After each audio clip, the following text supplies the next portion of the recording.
This is the Peak Design car mount, and with the built-in charger. So as you can see, I have USB-C cable port out here, and I haven't mounted it on my car because I'm pretty happy with the one that I have already right now. And details about that later on, or I'll have a pop-up on the screen.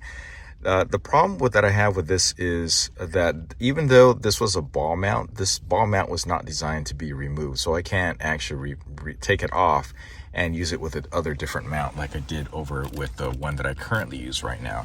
So that is a problem for me because this limits where I can put it by a fair amount, because I already have a fairly decent system where it pulls out closer to me.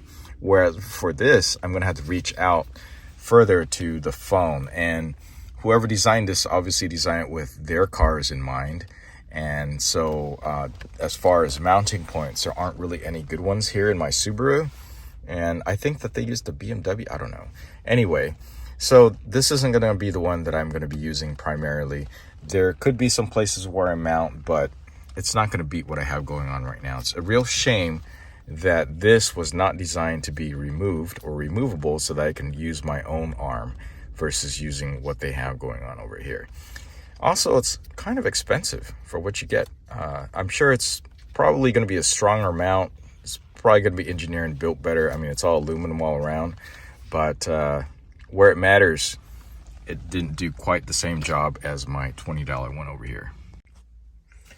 In the end, this is where I ended up mounting it, mostly for testing purposes, because I have my ESR lock unit over here, and down here is where I'm going to go ahead and mount it like that. So as you can see, it just kind of, it works.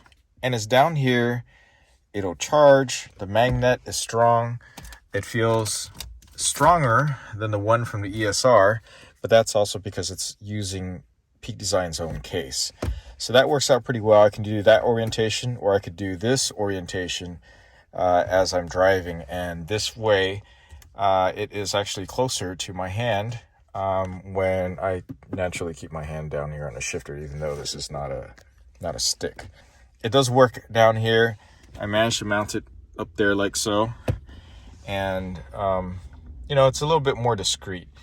You don't actually see me interacting with the phone down here versus up here. But on the negative side, because these phones are so big, I can't actually access this unless I move the phone out of the way. So that is a little bit of a negative, but I don't typically need to adjust this very much as I'm driving. And it's usually relatively safe for me to do so.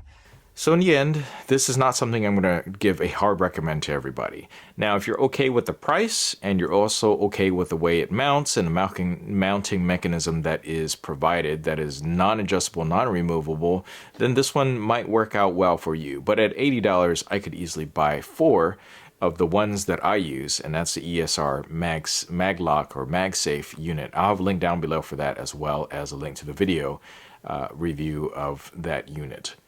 All right, that's it for this video. Please give it a like, subscribe for more. I'll catch you next one. Thanks for watching.